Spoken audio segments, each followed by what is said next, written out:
Professor ইউনূসকে রাষ্ট্রপতি করার একটা প্রস্তাব এসেছে। দর্শক, আপনি একমত কিনা মন্তব্য জানাবেন।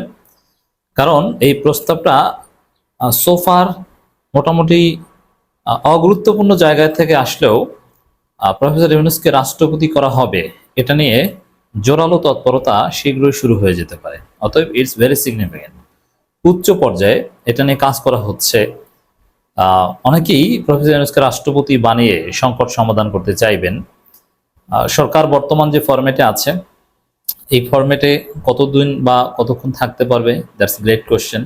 তো এই জায়গা থেকে প্রফেসর ইউনূসকে রাষ্ট্রপতি করে, যেহেতু একটা সন্দেহ সংশয় ঢুকে গিয়েছে এবং সরকারও একটা কঠিন অবস্থান নিয়েছে, সেখানে চুপ্পু অথবা ওয়াকার দুইজনের একজনকে সরানোর জরুরত কিন্তু আমাদের সামনে এসেছে। এখন চুপ্পুকে সরালে রাষ্ট্রপতি কে হবেন? এই জন্য অনেকে বলছেন যে প্রফেসর ইউনূসকে রাষ্ট্রপতি করা হোক, তাকে অবাধ ক্ষমতা দেওয়া হোক বা এক্সিকিউটিভ চিফের ক্ষমতা দেওয়া হোক রাষ্ট্রপতি হিসেবে। তাহলে চুপ্পুকে সরালে আর কোনো সংকট থাকে না যে কাকে বানাবে কি ইত্যাদি ইত্যাদি, এগুলো কোনো সন্দেহ সংশয় থাকে না। তো দর্শক, এ বিষয়ে আমরা রাজপথের কর্মসূচি অলরেডি দেখতে পাচ্ছি। ডক্টর ইউনূসকে রাষ্ট্রপতি করার দাবিতে শাহবাগে মার্চ ফর ইউনূস। এখন মার্চ ফর ইউনূস যারা করছে এরা গুরুত্বপূর্ণ কেউ নয়, বড় কোনো দল, বড় কোনো সংগঠিত সংগঠন এরা নয় যে এরা দেশব্যাপী বড় আন্দোলন গড়ে তুলতে পারবে যার ফলে প্রফেসর ইউনূসকে রাষ্ট্রপতি বানানো হবে। এরা এরকম শক্তিশালী কোনো গ্রুপ না যারা আন্দোলন করছে। তবে প্রফেসর ইউনূসকে রাষ্ট্রপতি করা হোক এটার পক্ষে শক্তিশালী অনেকে আছেন, এটার পক্ষে একটা জোরালো তৎপরতা আছে এবং এটা অনেকে চায়। এখন এই শাহবাগে যেটা দেখছেন এটা জাস্ট স্টার্টিং, এটা ফুলে ফেপে বড় হতে পারে। এমনকি চরমনের মতো দল, জামাত ইসলামীর মতো দল, তারাও এই ধরনের প্রস্তাবে একমত পোষণ করতে পারেন বৃহত্তর স্বার্থে। অতএব জনগণের মতামত ইজ ভেরি ইম্পর্টেন্ট। জনগণ কি চায়? অন্তর্বর্তীকালীন সরকারের প্রধান উপদেষ্টা ডক্টর মোহাম্মদ ইউনূসকে রাষ্ট্রপতি করার দাবিতে শাহবাগে বাংলাদেশ জাতীয় জাদুঘরের সামনে মার্চ ফর ইউনূস কর্মসূচি পালন করা হচ্ছে। আমি নিজে সেখানে কিছুক্ষণ উপস্থিত থেকেছিলাম। কর্মসূচির আয়োজন করা হয় দেশের সর্বস্তরের জনগণের ব্যানারে। আয়োজকরা জানিয়েছেন ডক্টর ইউনূসকে রাষ্ট্রপতি করার পাশাপাশি জাতীয় সরকার গঠন করতে হবে। দেখেন, এই জাতীয় সরকার এবং প্রফেসর ইউনূসকে রাষ্ট্রপতি করা এর পক্ষে যেমন পিনাকি ভট্টাচার্যদেরই কনসেন্ট আছে। এখন এই পিনাকিদের এই থিওরি এটা বাস্তবায়ন হওয়ার সম্ভাবনাও তৈরি হয়েছে, যার ফলে দেখবেন যে পিনাকিদের বিরুদ্ধে কিন্তু মাঠে নেমেছে। পিনাকি কোন গ্রুপের লোক, কিভাবে ভারত থেকে দেশ ছেড়ে পালিয়ে গিয়েছিলেন, তখন কিভাবে কি হয়েছিল, এগুলো নিয়ে নানান কথাবার্তা আলাপ আলোচনা বা নানান ভিডিও বাজারে আসতে দেখছি আমরা। এখন এগুলো কখন আনা হয় জানেন? যেমন পিনাকি কার সহায়তা কিভাবে দেশ ছেড়ে গিয়েছিলেন, এই ভিডিও এখন বাজারে কেন আনা হয়েছে? এর মানে পিনাকি এখন আরো ইম্পর্টেন্ট। পিনাকি গুরুত্বপূর্ণ কিছু করতে যাচ্ছেন বা গুরুত্বপূর্ণ কিছু হতে যাচ্ছেন, এখন তাকে ঠেকানো দরকার। এই জায়গাটা থেকে পিনাকিকে বিতর্কিত করার একটা চেষ্টা করছে। এতদিন পিনাকি জাস্ট একজন বিশ্লেষক, ইনফ্লুয়েন্সার এবং ইউটিউবার হিসেবে প্রভাবশালী ছিলেন।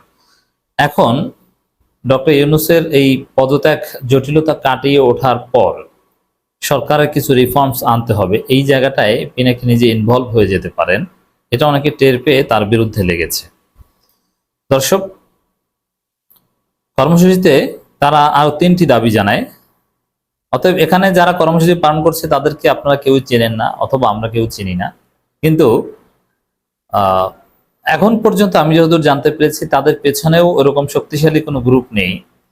তবে এই আন্দোলনেই বড় আকারে রূপ নিতে পারে এবং শেষ পর্যন্ত পলিটিক্যাল পার্টিগুলো অধিকাংশই এটার সাথে একমত পোষণ করতে পারে, সেই সম্ভাবনা তৈরি হয়েছে। সংবিধান সংস্কার, জুলাই গণহত্যাকারী, আওয়ামী লীগের বিচার সম্পন্ন এবং ডক্টর ইউনূসকে 5 বছর সময় দেয়া। তার মধ্যে প্রথম দুইটার বিষয়ে পলিটিক্যাল কনসেনসাস রয়েছে এক্সেপ্ট বিএনপি। যেমন সংবিধান সংস্কার এবং জুলাই গণহত্যাকারী। এখন সংবিধান সংস্কার বাতিল আপনি যে অর্থে বলেন না কেন, প্রায় একই কথা। বিএনপি বাদে সবাই সংবিধান সংস্কার বাতিল চায়, বরং এটা এতটাই মৌলিক বিষয় যে সংবিধান সংস্কার কিংবা বাতিল ছাড়া আপনি নির্বাচন আয়োজনই করতে পারবেন না।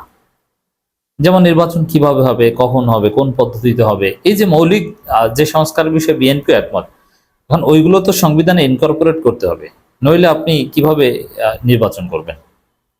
অতএব এই দুইটার সাথে চরমোনাই, জামাত ইসলামী, এনসিপি এরা সবাই আছে। অতএব এটা বড় কিছু, এই দাবি বড় কিছু। আর ডক্টর ইউনূসকে 5 বছর সময় দেয়, এটা সুস্পষ্টভাবে কেউই বলে না কোনো রাজনৈতিক দল, কিন্তু এটা জনদাবি। এবং এটাও আনুষ্ঠানিকভাবে হয়তো 5 বছর এটা এটা গণভোট ছাড়া সম্ভব নয়।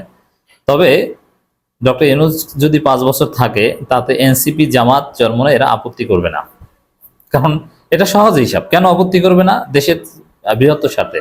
আর একটা বিষয় হচ্ছে এনসিপি, জামাত, চরমোনাই নির্বাচন হলে যে তারা ক্ষমতায় আসবে, বিষয়টা এত সহজ নয়। অতএব প্রফেসর ইউনূস থেকে যদি জাতির উপকার করতে পারেন, ভালো, এটা তারা চাইবেন। আর বিএনপি চাইবে না, কারণ প্রফেসর ইউনূসের যে পোস্ট, এটা তো তারা পাওয়ার কথা নির্বাচন হলে, এই সহজ হিসেবে তারা চাইবে না। আর বিএনপি তো খাই খেই পার্টি, ভারত চায় না মানে বিএনপি চায় না। আর ভারতকে সাহায্য করার জন্য এই ভঙ্গুর বাংলাদেশকে বা আওয়ামী লীগ বাংলাদেশকে যে ধ্বংসস্তূপের মধ্যে রেখে গিয়েছে, এই জায়গাটায় একটা সুন্দর সমাধানের জন্য ডেফিনেটলি ডক্টর ইউনূসের মতো কোনো ব্যক্তি দীর্ঘদিন বা 4-5 বছর দেশ শাসন করুক। আবার বাংলাদেশের মানুষের একটা প্রত্যাশা যে বাংলাদেশ সিঙ্গাপুর, দক্ষিণ কোরিয়ার মতো হবে, অর্থনীতি বুস্ট করবে, বাংলাদেশ একটা প্রোডাকশন হাবে পরিণত হবে, চাইনিজ মডেল অফ ডেভেলপমেন্ট গ্রহণ করবে। তো এই জায়গাটার ক্ষেত্রেও প্রফেসর ইউনূসের একটা জরুরত আছে। দেখেন, মানুষের চাওয়া হচ্ছে সবার উপরে। গণতন্ত্র, নির্বাচন পদ্ধতি এটা কোনো বাইবেলিক কোনো পদ্ধতি নয়, যেটা বা কোরআনিক কোনো পদ্ধতি নয় যেটা পরিবর্তন করা যাবে না। পৃথিবীর বিভিন্ন দেশে নির্বাচন পদ্ধতি বিভিন্ন রকম। যেমন যুক্তরাষ্ট্রের নির্বাচন পদ্ধতি আর যুক্তরাজ্যের নির্বাচন পদ্ধতির মধ্যে আকাশ পাতাল পার্থক্য, অথচ দুইটাই গণতান্ত্রিক দেশ। এই যে ইলেকটোরাল কলেজ সিস্টেম বা প্রেসিডেন্ট ইলেকশন হয় সরাসরি, এগুলোর সাথে ওয়েস্টমিনিস্টার স্টাইল অফ ডেমোক্রেসির আকাশ পাতাল পার্থক্য বলা যায়। কিন্তু বোথ আর ডেমোক্রেসি। তো এই জন্য বাংলাদেশের মানুষ এখন ইউনূসকে চায়। বাংলাদেশের মানুষের মতামতের উপর ভিত্তি করে তাকে প্রেসিডেন্ট বানানো বা তাকে 5 বছরের জন্য সময় দেওয়া, কোনো একটা কনসেনসাসের উপর ভিত্তি করে, কোনো একটা চার্টারের উপর ভিত্তি করে, এগুলো যদি করা হয়, অলসো পার্ট অফ ডেমোক্রেসি। এটা মোটেও অগণতান্ত্রিক নয়। গণতন্ত্র মানে একটা নির্দিষ্ট কোনো ফর্ম নয়। আবার ডিরেক্ট ডেমোক্রেসি চর্চা করার একটা সুন্দর সময় এখন। ইনডিরেক্ট ডেমোক্রেসি কখনো জনগণের প্রকৃত মতামতের প্রতিফলন ঘটে না, কিন্তু ডিরেক্ট ডেমোক্রেসিতে সেটা ঘটে। এই জন্যে গণভোট বা এইগুলো করা যেতে পারে। তো দর্শক, শাহবাগে যে অবস্থান কর্মসূচি, এটা জাস্ট একটা স্টার্টিং। এই প্রস্তাব ধীরে ধীরে বুস্ট করবে, জনগণের মধ্যে ছড়িয়ে পড়বে। জনগণ প্রফেসর ইউনূসকে রাষ্ট্রপতি হিসেবে চায়, head of the state, head of the government, সবগুলো প্রফেসর ইউনূসকে করা হোক। আর তাহলে চুপ্পু এমনি সরে যায়, তাহলে প্রফেসর ইউনূসকে রাষ্ট্রপতি করা হলে সেনাপ্রধানকে সরানো নিয়ে জটিলতা, এটা নিয়ে কোনো চিন্তাই করা লাগে না। ওয়াকার তার মেয়াদ পূরণ করে যেতে পারে, যেহেতু সেনাপ্রধানকে সরালে নানান গুঞ্জন বা নানান কথাবার্তা সেনাবাহিনীর ভিতরে অনেকে এটা মানতে পারছে, ঠিক আছে। চুপ্পুকে সরালে, যেহেতু সেনাপ্রধান যদি কোনো আকাম করতে চায়, ইট ডিপেন্ডস অন প্রেসিডেন্ট। অতএব প্রেসিডেন্ট চুপ্পু যদি না থাকে, তাহলে সেনাপ্রধান এমনিতেই জনগণের পাশে থাকতে বাধ্য হবে। অতএব চুপ্পুকে সরানো হোক।